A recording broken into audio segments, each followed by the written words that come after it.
time, the bull whacker, pony express rider, scout, hunter, and showman, fresh from a 4-year tour of Europe with his Wild West troupe, William Frederick Cody, better known as Buffalo Bill! Thank you.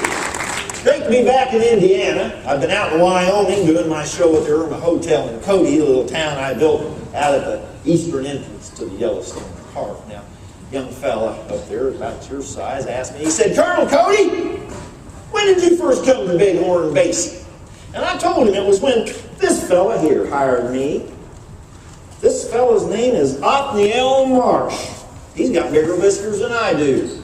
This fella is a professor of paleontology at Yale College. Now, he wanted me to take him out to Bighorn Basin. He wanted to visit the Wind River Valley to dig up bones. Now, a lot of people go to Wyoming to dig, usually coal and silver, gold, that sort of thing. He just wanted to dig old, dry bones.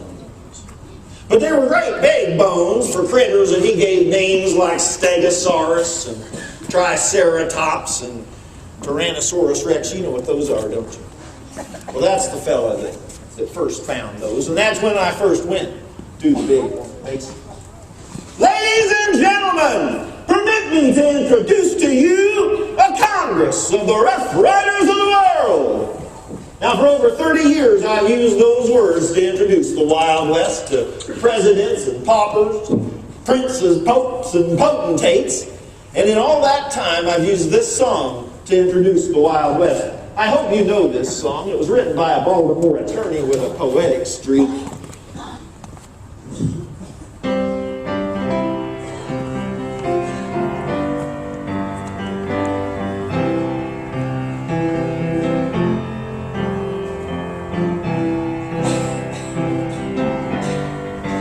Oh, say, can you see by the dawn's early light what so proudly we hailed at the twilight's last gleaming, whose broad stripes and bright stars through the perilous fight over the land we watched were so gallantly streaming, and the rockets' red glare, the bombs bursting in air, gave proof through the night that our flag was still there. Oh, say does that star-spangled banner yet wave? Oh, the land of the free and the home of the brave. You know, I've always thought that song should be the anthem of this great nation. I appreciate you people standing and showing your respect. Well, my press agent, Major Burke, this fella right here, he's got big whiskers too. He wanted me to come here today and tell you my life story. But I don't have time for that. You can tell by the color of my beard. I don't have time to tell you my whole life story. And you people look a little hungry, and I was told that 11 o'clock you wanted to get some chuck from the chuck wagon. So I'm going to try to keep this as short as I can. But I would like to tell you about my first job. 1855, I was 9 years old. My father took me to Fort Leavenworth to go to the dry goods store there where my Uncle Elijah and some men that worked for him were gathered. They all wanted to stand around and talk about the topic of the day, and that was whether Kansas should be a free state or a slave state. They asked my father to get up and speak his piece. He didn't really want to, but they talked him into it. Now, my father was a Democrat, like all his family, but my father was against slavery, unlike the other Democrats. He got up and he said his piece, and before he stepped down, there were cries of, "Abolitionists! Kill the abolitionists! when he stepped down, a man named Dodd stood up and put a 6-inch Bowie knife in his chest. Now, it didn't kill him. We were able to get him out of there and get him home, but I was the man of the family, and I had to find a job. Nowadays, you can take a steam train from Indianapolis all the way to Sacramento, California. But back then, when I was a boy, goods and people all traveled by means of bull train. Now, there was a huge trading company out in the West, and it was run by a man named Alexander Majors and his partner, Charles Russell. Russell and Majors was a huge trading company. They had 625 bull trains. They had 6,000 wagons, 70,000 oxen, and 8,000 men worked for them. My mother took me to their office to get me a job. Now, Uncle Alex, I always called him Uncle Alex, he wrote up a contract. My mother knew that bull whackers had the worst language of anybody on the frontier. She didn't want me to talk like that, so Uncle Alex wrote up a contract, said he'd give me a job if I promised to never use foul language. And I signed it, and dog my cats, I still don't talk like that. My first job was as a courier, and I was to take messages from the office 3 miles to Fort Leavenworth. Most of the goods we carried were for the Army. And they gave me a mule to ride, and I would scurry back and forth as fast as I could carrying those messages. And one day, Mr. Russell came to me, he said, "You know, Will, those messages aren't that urgent.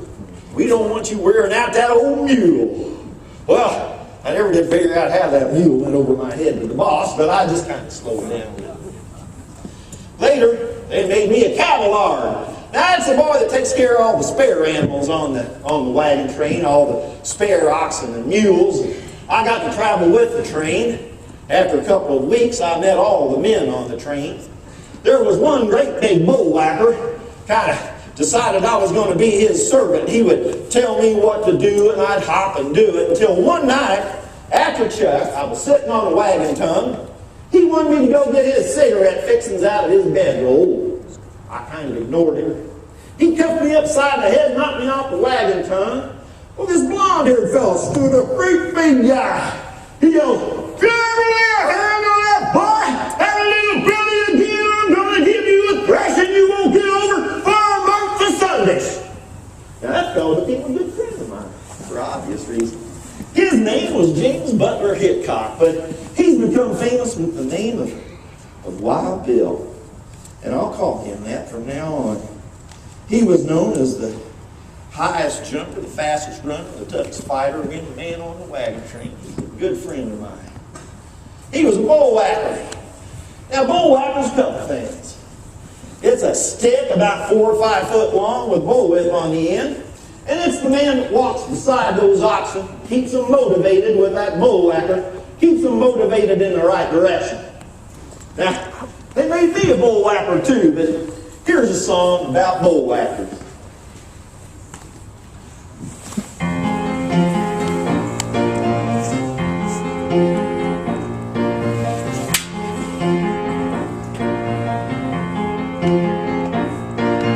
Crack my whip and I bring the blood.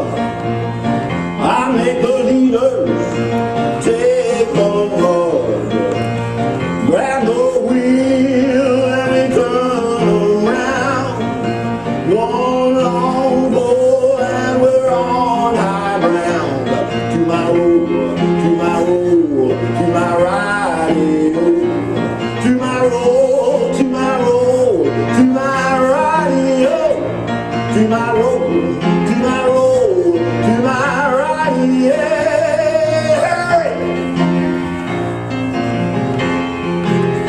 Well, on the 14th day of October, oh, I hitched my team in order, oh, to ride the hills of Saludio. To my roll, to my roll, to my radio. To my roll, to my roll, to my radio. To my roll, to my roll, to my radio. Well, when I got there,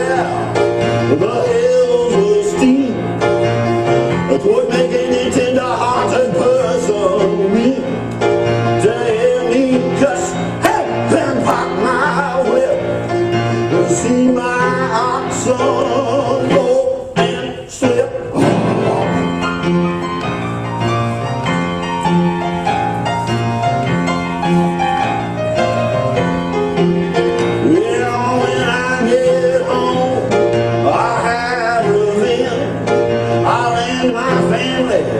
Among my friends, I bid adieu to the whipping and I no more in the winter time. To my road, to my road, to my radio, to my road, to my road, to my radio, to my road, to my road, to my radio.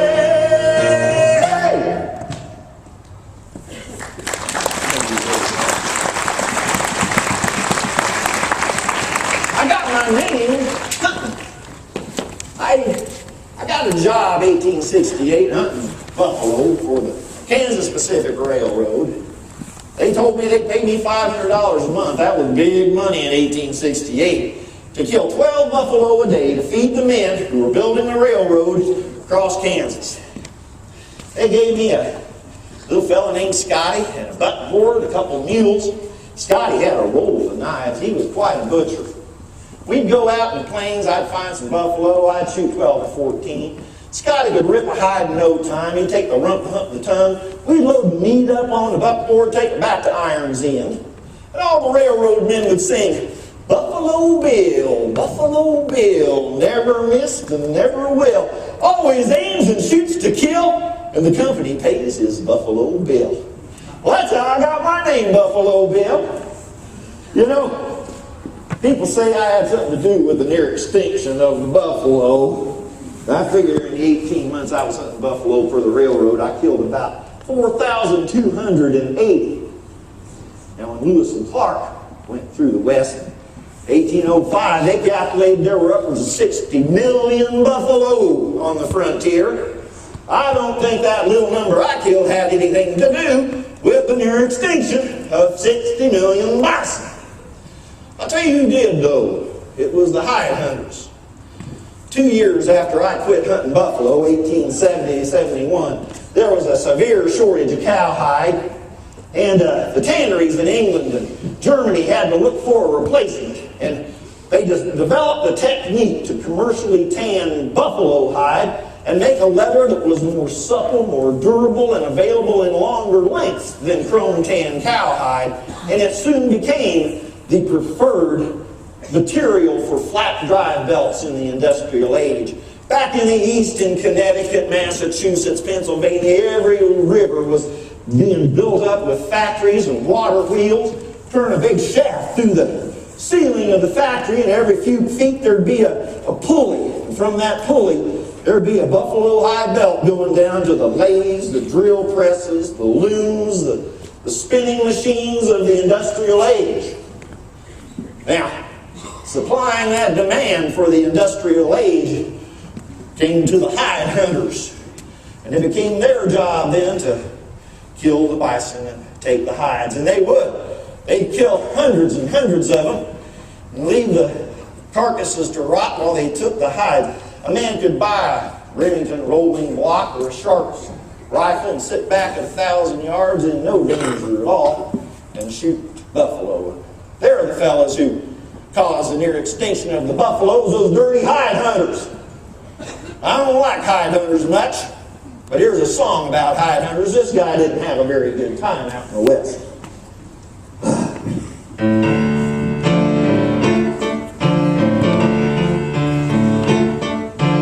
Happened in Jacksboro, boys, in 1873, when a man by the name of Trigo came stepping up to me. Said, how you doing, young fellow? How would you like to go spend one summer pleasant on the range of the buffalo?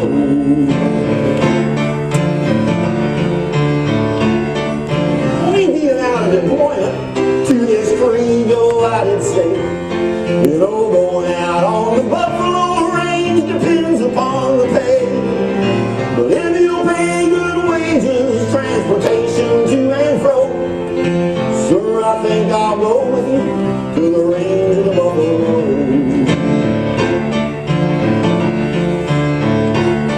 Oh, sure, I'll pay good wages and your transportation too, if you will go with me and stay the summer through. But if you should get homesick and come back to Jacksboro, I'll not pay transportation from the range of buffalo.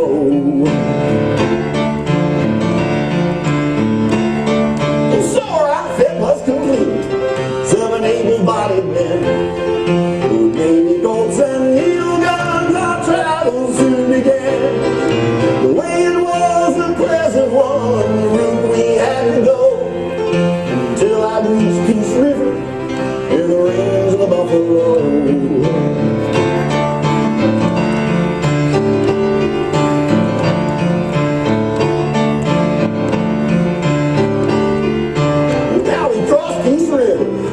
And my troubles had begun.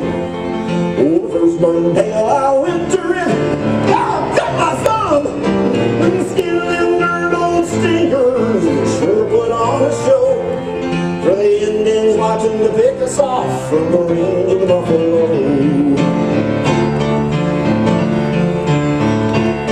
And he fed us on such sorry chuck that I wish myself most dead. It was old jerk beef and croton coffee and some hard old sour bread. Peace River's as salty as hellfire, it's water I could never go. Boys, I wish we'd never come to the range of the buffalo. Well, the season being here over, old Credo, he did say that the boys had been extravagant, we were in debt to him that day. We coaxed him and we begged him, but still it was no go. We left old Credo's bones to bleach on the range of the buffalo.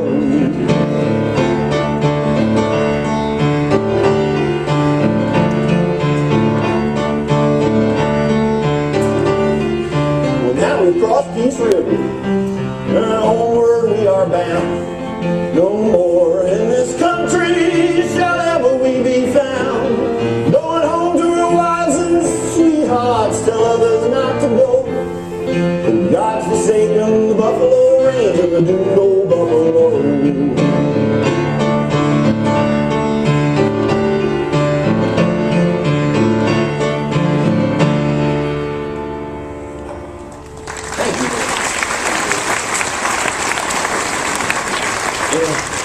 Some people say I got my name in a hunting contest out on the plains. I already told you I got my name from the railroad men, but when I was the chief of scouts in the 5th Cavalry at Fort Hays, 120 miles away at Fort Wallace, the 7th Cavalry, the chief of scouts there was a man named William Averill Comstock. He was known as Medicine Bill. Here's Medicine Bill. Now, Medicine Bill spoke Cheyenne like a native. He was a student of Cheyenne culture. And people believed he was half-breed Cheyenne. He did not dissuade them. But his father was a man named General Horace Comstock, the founder of Comstock, Michigan. His mother was named Sarah Cooper. His grand-uncle was a man named James Fenimore Cooper. Wrote the Leatherstocking tales all about Hawkeye, Deerslayer, Pathfinder. Well, young Will grew up reading those books. He didn't have a lot of education, but he thought himself to be Natty Bumppo. He thought he was Hawkeye. And for all purposes, he was. Now, the officers of the 7th Cavalry thought he was a pretty good buffalo hunter. So they put together some money. The officers of the 5th Cavalry backed me, and they put together a $500 prize.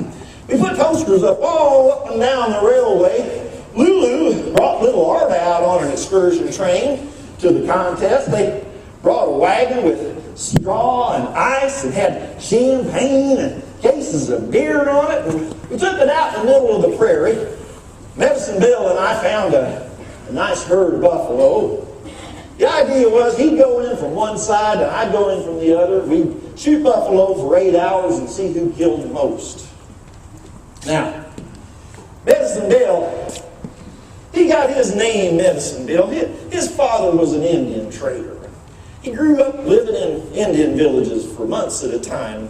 One time he was staying with Arapaho, and a little Arapaho girl, about your size, got bit on the finger by a rattlesnake. He grabbed her hand, bit her finger off, and saved her life, just like that. So the old Indian chief said from now on his name would be Medicine Bill, and that's what we called him.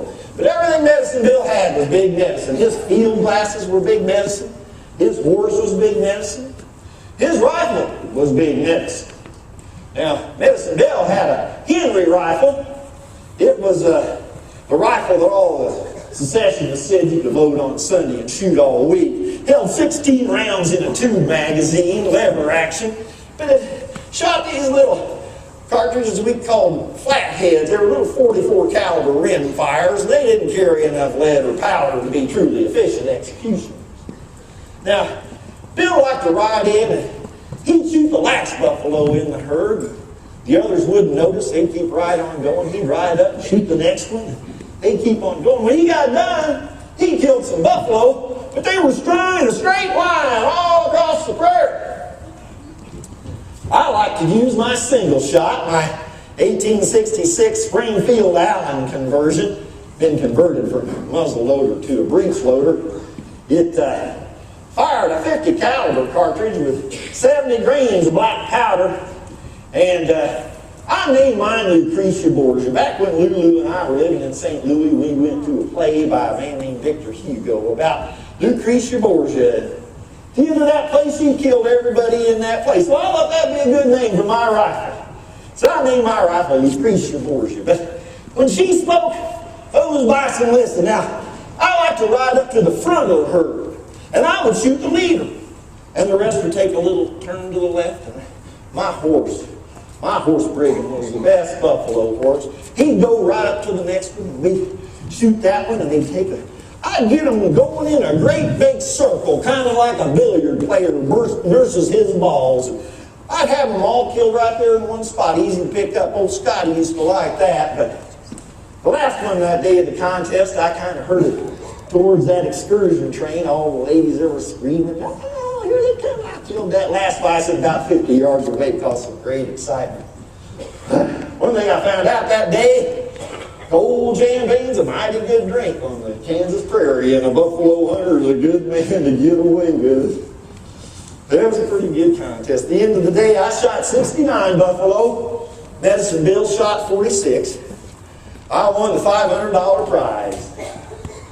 No, Bill was a good guy. He had a pair of ivory-handled, nickel-plated, engraved 1851 Colts Navy pistols. They were really fine pistols. And a few months after our contest, he was shot by somebody that wanted those pistols. It's really sad. A lot of the scouts are gone now, and I'd like to dedicate this song to my scout buddies.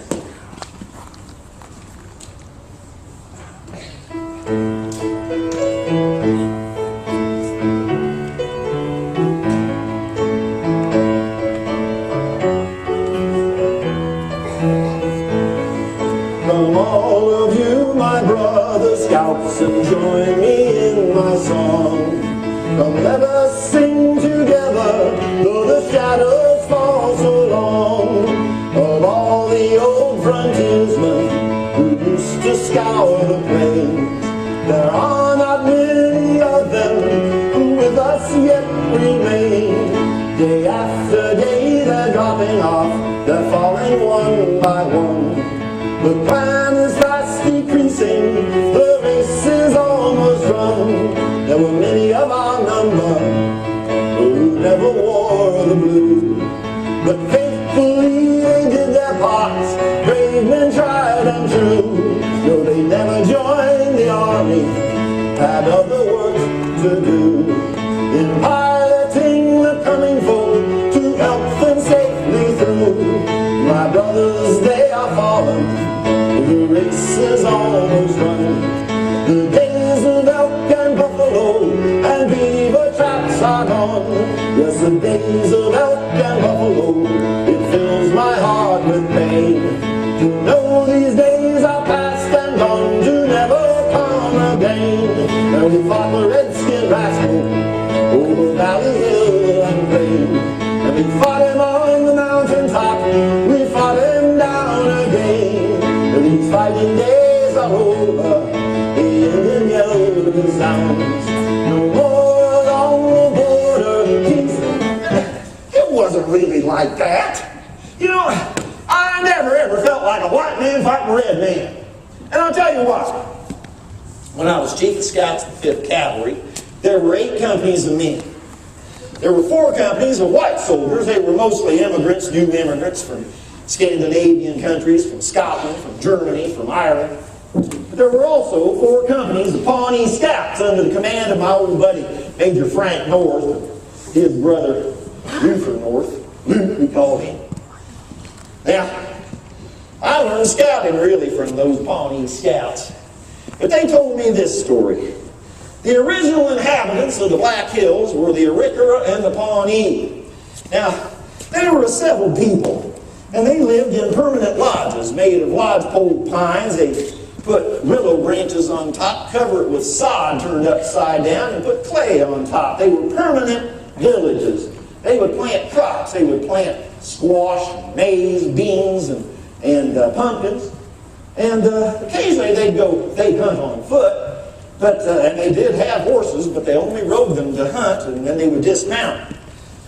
In the 1500s, the Spanish brought horses up to the southwest. A few of them escaped, caused the basis of the great Mustang herds that covered the prairie when I was a boy. And some of the tribes learned how to breed those horses and developed a brand new lifestyle based on the teepee and the travois. A teepee is you know what a teepee is? I didn't think so. It's a tent. A little tent. Doesn't weigh anything. Made out of buffalo hide and some lodgepole pines. You could strap them on the back of a horse and make a travois out of them. They could pack up a village in a half an hour and be off. That did several things for those tribes that became nomadic. First of all, allowed them to follow the buffalo on their migrations and always have access to meat. But it also freed them from reliance on a set water supply. The poor Hidatsa or Arikara Pawnee suffered greatly from cholera and typhoid and all those waterborne diseases that white man brought, not knowing, we didn't know. But the nomadic tribes, the Crow, the Cheyenne, and the Sioux, eventually moved the Arikara and the Pawnee out of the Black Hills. So when I was scouting with the Pawnee, we felt like we were helping the Pawnee against their enemy, the Sioux. When I was a boy, I grew up believing in the superiority of the white race. I believed God wanted us to take this land away from the lazy, ignorant, brutal savages who were here before us. When I was a young boy in Fort Leavenworth, I played with some Kickapoo children. Now, their grandparents had lived in Indiana and Illinois, but they'd been kicked out of Indiana and Illinois and settled into Kansas by the time I was born. These kids were all assimilated. They dressed like me, they talked like me, they looked like me. Weren't much different than I was. When I was 11, I went with Lou Simpson's wagon train out to Fort Laramie. We took supplies out for great treaty negotiations. And while I was there, we got snowed in for 6 weeks with some great men. There was Kit Carson and Blanket Jim Bridger, the great trailblazer. There were the great Indian chiefs, Rain in the Face and Red Cloud of Lakota. There was Black Kettle and of the Cheyenne. I was privileged to watch silent conversations between these great men carried out in Plains Indian Sign Language. They would talk in sign language and tell hunting stories and trail tips and all the things that men talked about. But that was when I learned that Kit Carson and Jim Bridger respected these great chiefs and what they had to say. And I soon learned that they were not the ignorant savages I had fought. While I was at Fort Laramie, I got to play with some kids of Rain in the Face. Got to know him pretty well. When I was 16, I went hunting and trapping with Dave Harrington, and that's a really long story I'm going to make real short. I broke my leg and got laid up in a lean-to. Dave had to head off back to civilization to get help. While I was laid up in the lean-to, one morning I awoke and there were Lakota filling my lean-to, and I could tell by the paint on their faces they were intent on taking my property and my scalp. But as I looked in the doorway, I saw the smiling face of Rain in the Face looking down at me, and he smiled and stopped those Lakota from killing me. They took my possessions, but they left me alive, and that was when I realized that those brutal savages weren't as brutal as I had thought. Later, I hired Lakota and Pawnee to perform in the Wild West, and they're hard-working folks. They're not the lazy savages I thought. I've tried to change my attitude in my life. I'd like to do a song now for you that I think is probably the most beautiful American song. You hear it performed a lot in Europe, but they very seldom sing the lyrics. I think they find those a bit distasteful. I hope you understand that this is a song that kind of talks about our relationship between red and white man. Then I'll let you go to Chuck Wagon.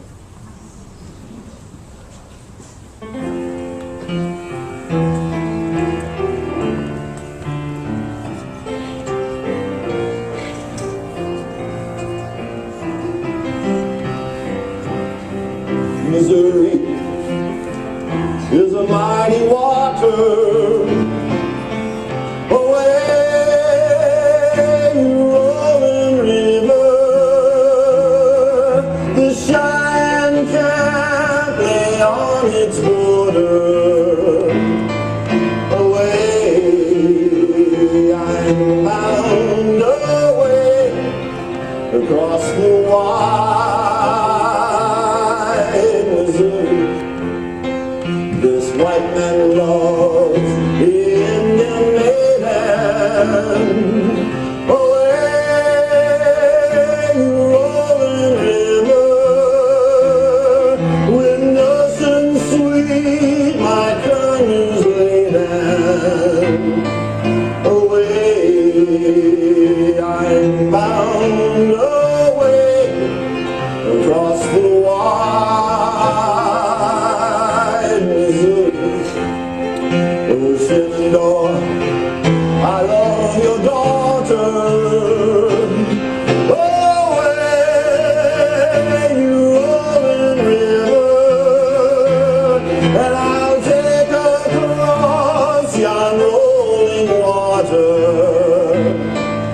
Away, I'm bound away across the wide Missouri. The chief declined my earnest barter. Away, rolling river, he said he'd never sell his daughter. Away, I'm bound away across the wide Missouri. I sold the chief some fire and water. Away, rolling river, and I stole away with his daughter. Away, I'm bound away across the wide Missouri. Oh, Shenandoah, I long to see you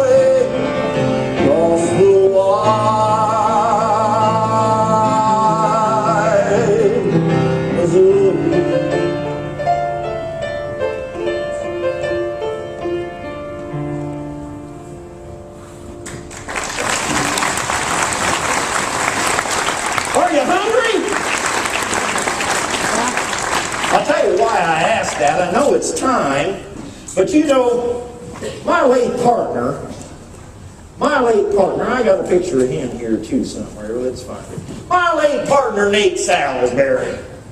He died in 1902, just 5 years ago, but before I met him, he was a minstrel show producer. And he told me, he said, now, Colonel Cody, don't you ever leave them if they're not laughing. Now, I don't get a lot of laughs from Shenandoah. So I'm going to sing you something I think might put a smile on your face. This is one of Nate Salisbury's favorite songs. This is written by the first American composer. I call this my unicorn. I have a little bit of trouble with this song. So help me out a little bit here. We'll see what happens.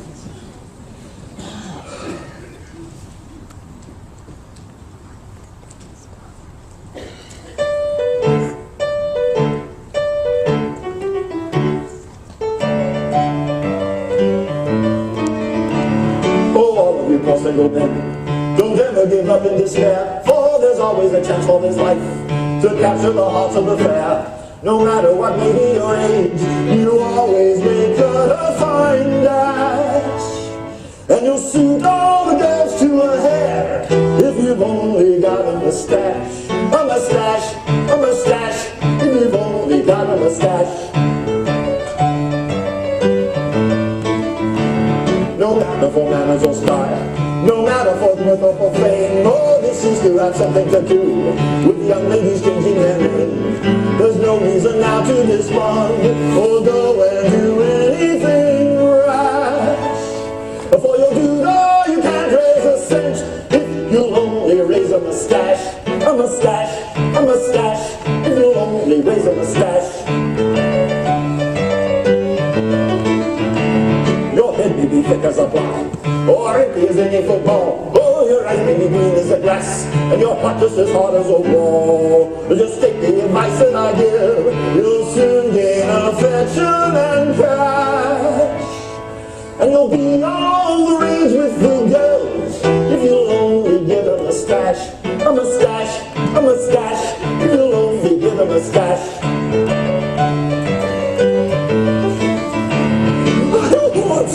Sorrow and tears, because I was jilted again. So right down to the river I ran to quickly dispose of my woe. A good thing she gave me advice and timely prevented the splash. And now at home I'm a wife and 10 heirs, and all through a handsome mustache. A mustache, a mustache, and all through a handsome mustache. A mustache, a mustache, and all through a handsome mustache.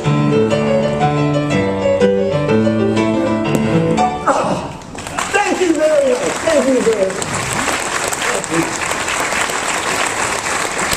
I think it's truck riding time now.